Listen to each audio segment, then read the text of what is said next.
Welcome back to football studio Malayalam. ഏവർക്കും football studio മലയാളത്തേക്ക് വീണ്ടും സ്വാഗതം.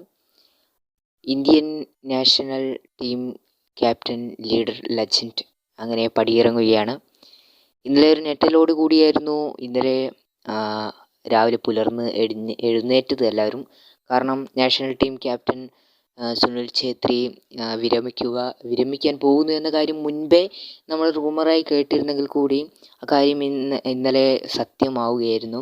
സുനിൽ ഛേത്രി തന്നെ തൻ്റെ സോഷ്യൽ മീഡിയ പ്ലാറ്റ്ഫോമിലൂടെ ഫാൻസുകളെയും ആളുകളെയൊക്കെ അറിയിച്ചിരുന്നു താൻ വിരമിക്കാൻ പോവുകയാണ് ഇന്ത്യൻ ഫുട്ബോൾ ടീമിൽ നിന്നെന്ന്.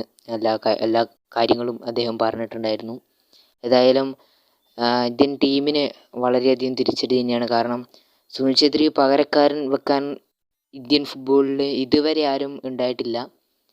ഇനി അങ്ങനെ വരുമോ ഇല്ലയോ, അല്ലെങ്കിൽ അങ്ങനെ മാറി തീരുമോ എന്നൊക്കെ കണ്ടു തന്നെ അറിയണം. ചാങ്തി ആയാലും വിക്രം പ്രതാപ് ആയാലും ആരെങ്കിലും മാറി തീരുമെന്നൊക്കെ കണ്ടു തന്നെ അറിയണം. ഏതായാലും അദ്ദേഹത്തിന് ഇതുവരെ പകരം വെക്കാൻ ഒരു താരത്തിനും സാധിച്ചിട്ടില്ല ഇന്ത്യൻ നാഷണൽ ടീമിൽ എന്നുള്ള കാര്യം ഉറപ്പിച്ച് തന്നെ പറയാൻ സാധിക്കും. ഏതായാലും അദ്ദേഹത്തിൻ്റെ പടിയിറക്കത്തോടു കൂടി ഇനി അദ്ദേഹം വിരമിക്കൽ പ്രഖ്യാപിച്ചെങ്കിൽ കൂടി അദ്ദേഹം ഒരു മത്സരം കൂടി കളിക്കുന്നുണ്ട്. വരാനിരിക്കുന്ന ജൂലൈ 6-നാണെന്ന് തോന്നുന്നു നാഷണൽ ടീം കുവൈത്തിനെതിരെ ഒരു മത്സരത്തിനുണ്ട്. ആ മത്സരത്തിൽ അദ്ദേഹം കളിക്കുമെന്നും അതിനുശേഷമാണ് തൻ്റെ വിരമിക്കൽ എന്നും അദ്ദേഹം അറിയിച്ചിട്ടുണ്ട്. എന്തായാലും നല്ലൊരു വിടവാങ്ങൽ തന്നെയായിരിക്കും ഇന്ത്യൻ ഫുട്ബോൾ ഫാൻസ് നൽകുക എന്ന കാര്യത്തിലൊരു സംശയമില്ല. അദ്ദേഹം ക്ലബ്ബ് കരിയറിൽ നിന്ന് വിരമിച്ചിട്ടുണ്ടാവില്ല എന്നാണ് പ്രതീക്ഷിക്കുന്നത്. അതെന്തായാലും നമുക്ക് ബംഗളൂരു ISL പ്രീ സീസണൊക്കെ തുടങ്ങുമ്പോഴേക്കും അറിയാൻ സാധിക്കും.